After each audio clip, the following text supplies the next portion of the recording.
আজকে ঘুরতে ঘুরতে ইতালির টিগ্রে মার্কেটের সামনে আই পড়ছি। এবার টিগ্রে মার্কেটের ভিতরে যাবো এবং অল্প কিছু কেনাকাটা করবো। হে গেছে, আসসালামু আলাইকুম, ওয়েলকাম টু নিউ ব্লগ। কি অবস্থা সবার? আশা করছি সবাই খুব ভালো আছেন।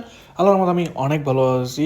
গতকালকে ইতালিতে প্রচুর পরিমাণে বৃষ্টি হয়েছিল, আবহাওয়া খুবই খারাপ ছিল। আজকের আবহাওয়াটা গতকালকের চাইতে অনেক বেশি ভালো বলা যায়। হাঁটতে হাঁটতে অনেক দূরে গেছিলাম, এবার ঘুরিয়ে ঘুরিয়ে রাস্তা দিয়ে বিভিন্ন অলি গলির মধ্যে দিয়ে হাঁটতে হাঁটতে টিগ্রে মার্কেটের সামনে আই পড়লাম। এবার মার্কেটের ভিতরে যাবো, যাওয়ার পরে বিভিন্ন রকমের জিনিস দেখানোর চেষ্টা করবো। এই যে ঢোকার লগে লগে দুধের এক প্রকার জিনিস সামনে পড়ে গেল। ইতালিতে এগুলোকে বলা হয় ফরমাজ্জো। যদিও আমি কখনো খাইনি, কখনো খাবো না, কারণ এই খাবারগুলো আমার একদমই পছন্দ না। অনেকেই হয়তো সকালে নাস্তায় বলেন, বিভিন্ন রকমের রুটি দিয়ে বলেন, এই ধরনের ফরমাজ্জো বা মোzzarella এই ধরনের জিনিসগুলো কিন্তু খায়, বাট আমার একদমই পছন্দ না এই দুধের খাবারগুলো।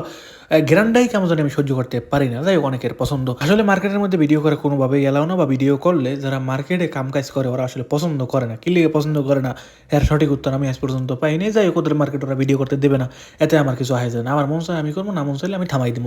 এই যে দেখতে পাইতে আছেন ছোটো ছোটো পেজ আছে ওই জায়গা, একদম ছোটো ছোটো পেজ, মানে এক লগে 4-5টা পেজ কিন্তু একবারে মুহে দেওয়া যায়, এত ছোটো ছোটো পেজ আছিল। দর্শক, এগুলো যা দেখতে পাইতেছেন এগুলো হচ্ছে মিমি দিয়ে বানানো চকলেট বলেন, বিস্কুট বলেন, বিভিন্ন রকমের জিনিস আছে। অনেকেই আসলে সকালে নাস্তায় বলেন বা বিকেলে নাস্তায় এগুলো খাইতে পারেন। এই যে এগুলো দেখতে পাইতেছেন এগুলো হচ্ছে দুধ দিয়ে খাওয়ার জন্য বাচ্চারা বেশি পছন্দ করে, বা বাচ্চাদের ছবি আঁকা দেখতে পাইতেছেন উপরে। আমাদের দেশে হরলিক্সের মতো ইউরোপের দেশে ওরা আসলে এইগুলো খাইতে বেশি পছন্দ করে, বা দুধ অনেকে আছে খালি দুধ পছন্দ করে না, বা দুধের ঘেরান সুবাস এগুলো পছন্দ করে না।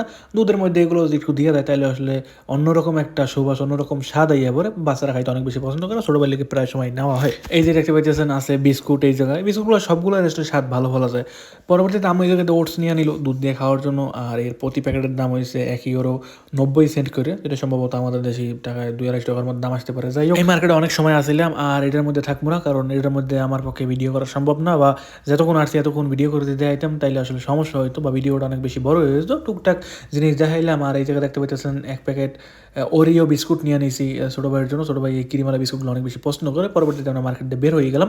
আরও কয়েক রকমের বাজারে নিচে যাই, ওইগুলো না দেখাইলেই বেশি ভালো বলা যায়। এরপরে বাইরের আবহাওয়াটা দেখতে পাইতেছেন, আবহাওয়াটা অনেক বেশি অন্ধকারই বলা যায় আজকের আবহাওয়াটা, কারণ গতকালকে অনেক বেশি বৃষ্টি আসছিল, মেঘলা আসছিল। আজকে ঠিক বৃষ্টি পড়ে না, বাট আজকেও কিন্তু বেশ ভালো মেঘলা আছে, বা ঠান্ডাও বলা যায়। যে শীত করতে আছে এখন বর্তমানে, এই শীতটা আসলে খুব বেশি বলা যায় না, কারণ শীতের মাসগুলোতে যদি এরকম শীত না পড়ে বা এরকম শীত না লাগে তাহলে আসলে শীতের সময়টা আসলে জমে না। এবার আমরা আটতে আটতে বাসার দিকে যাইতে আছি। বাসা যাইতে আমাদের এখান থেকে বেশি সময় লাগবে না, হয়তো বা 2-10 মিনিটের মতো লাগতে পারে। দর্শক, এবার আকর্ষণীয় কয়েকটা জিনিস দেখামু, কিছু মালমাত্রার দাম দেখাম, পোশাক আশাকের দাম দেখানোর চেষ্টা করবো, যারা আর কি ব্র্যান্ড বেশি পছন্দ করেন। এই যে দেখতে পাইতে আছেন একটা ব্র্যান্ড আছে চিয়ারোলা নামের। এই যে 299 ইউরো শুধুমাত্র একটা জ্যাকেটের দাম, অর্থাৎ 299 ইউরোতে বাংলাদেশি টাকায় দাম আসতে পারে প্রায় 35 থেকে 40 হাজার টাকা। শুধুমাত্র উপরের যে অরেঞ্জ কালার একটা জ্যাকেট আছে ওই জ্যাকেটটার দাম, এই জিনিসটার দাম আসবে প্রায় 30 হাজার টাকা। জোতা জোড়ার দাম প্রায় 20 থেকে 25 হাজার টাকা। এই যে দেখতে পাচ্ছেন 760 ইউরো শুধুমাত্র একটা জ্যাকেটের দাম, যেটা বাংলা টাকায় প্রায় 1 লক্ষ টাকার উপরে দাম আসতে পারে। এই ধরনের জিনিসগুলো পরার পরে আসলে ওই মানুষটা ছাড়া আমার মনে হয় অন্য মানুষে জানবে না যে এর দাম বেশি। এখন যদি একটা পাগলের যদি আমি 1 লাখ টাকার একটা পোশাক পরে যদি রাস্তায় নামাই, আর যদি মানুষ যদি 10টার মূল্য যদি না দেয়, তাহলে আসলে পোশাকের মূল্য আমি কম জিরো। কারণ মানুষের তো আসলে দেখে বুঝতে হইবে, পাগলে পড়ুক আর ভালো মানুষ পড়ুক, যে পোশাকের দাম লাখটা, আর ভালো মানুষ যে বলে দাম হইবে লাখটা, আর যেটা পাগলে পড়ে ওর দামে একটাও দেবে না, জিনিসটা আসলে কেমন লাগে না। যাই হোক, এই কিছু কিছু পাগল আছে যারা আসলে ব্র্যান্ড ছাড়া পড়তে পারে না, বা এই লাখ টাকার জিনিস ছাড়া কিনতে পারে না, তাদের জন্য আসলে এই মার্কেটগুলো চাইলে কিন্তু আপনিও এইসব মার্কেট থেকে কিনতে পারেন। মার্কেটগুলো ভালো, বা এর থেকে যদি বেশি দামের কিনতে চান তাইলে কিন্তু ইতালিতে আরও কয়েকটা মার্কেট আছে, যাই 5-7 লাখ টাকা পোশাক আশাক কিনতে পারেন। জিনিসগুলো কিন্তু ইতালিতে পাওয়া যায়।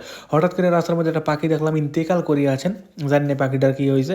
এরকম প্রায় সময় ইতালির রাস্তাঘাটে পড়ে থাকে, শীতকাল এলে সম্ভবত পাখির জ্বর ঠান্ডা বেশি হয়, যার কারণে আর কি রাস্তার মধ্যে পড়ে যায়। যদি ওইগুলো চিকিৎসা খুব একটা বেশি হয় না, কারণ অ্যাম্বুলেন্সের সহ এগুলো পড়ে না। যদি পড়তো বা পশু হাসপাতালের নজরে আইতো তাইলে হয়তো বা চিকিৎসা করলে বাঁচলেও বাঁচতে পারতো। যাই হোক, আমরা এখন ঘোরাফেরা করে বাসার দিকে যাইতে আছি, আটতে আছি রাস্তা দিয়ে, বিভিন্ন রকমের প্রাকৃতিক সৌন্দর্য দেখতে আছি। আর এই ধরনের সৌন্দর্যগুলো দেখলে কিন্তু অনেক বেশি ভালো লাগে। আর এখন পর্যন্ত যারা যারা ইতালিতে আহেন না, অবশ্যই কিন্তু ইতালিতে আই পড়বেন, কারণ এরকম সৌন্দর্য দেশে পাইবেন না, দেশের সৌন্দর্য বিদেশে পাইবেন না, এটাই হচ্ছে নিয়ম। কারণ ইউরোপের এরকম নিরিবিলি পরিবেশ যদি খুঁজতে চান তাইলে আসলে অবশ্যই ইউরোপের কোনো একটা দেশে আইতে হবে। আর যদি দেশের মতো ওরকম জনগণালা মানুষ দেখতে চান বা অতিরিক্ত মানুষ দেখতে চান তাহলে কিন্তু আমাদের দেশে যাইতে হইবে। সো এই ধরনের ধরনের দৃশ্য যদি পছন্দ করেন কী করতে হবে, তাড়াতাড়ি করে ইতালির বিষয়টা যেমনি হোক বানাইয়ে ইতালিতে আইয়ে শান্তি করে ঘুরতে হইবে, খাইতে হইবে, এই ধরনের দৃশ্যগুলো দেখতে হইবে। যারা যারা ইতালিতে আইতে আছেন সবাইকে জানাই ওয়েলকাম। তাড়াতাড়ি করে আই ভরবেন, কারণ ইতালির এই ধরনের দৃশ্য যদি না দেখেন তাইলে আসলে জীবন অনেক কিছু মিস করে ফেলাইবেন। ইতালির আরও একটা সৌন্দর্য ধাম এই যে দেখতে পাইতে আছেন, রাস্তার পাশে কিন্তু কমলা গাছ বলেন, মালটা গাছ বলেন, অরেঞ্জ গাছ বলেন, যাই বলেন না কেন এই যে দেখতে পাইতে আছেন ওই রয়েছে, বাট এগুলো কিন্তু কেউ খায় না। একদম একটা সরকারি পার্কের পাশেই কিন্তু আছে, চাইলে কিন্তু আদ্যে পারিয়ে না খাওয়া যায়, কিন্তু কখনোই এগুলো খাইনি আর কখনোই খাবো না, কারণ রাস্তাঘাটের ফল ফলাদি আমার আবার একদমই পছন্দ না। আসলে এই ধরনের ফল গাছগুলোকে বলতে পারেন এক প্রকার সৌন্দর্য। অনেকেই আছে ফুল গাছ পছন্দ করে, পশু পাখি পছন্দ করে, আবার অনেকে আছে এরকম ফল গাছ হইবে ওই এরকম রাস্তার পাশে রাখিয়ে দেবে আর খালি সৌন্দর্য দেখবে। সো এই ছিল আমার আজকের ব্লগ। দেখা হবে পরবর্তী কোনো নতুন ব্লগ। এ পর্যন্ত ভালো থাকবেন, সুস্থ থাকবেন, নিজের খেয়াল রাখবেন। Bye bye.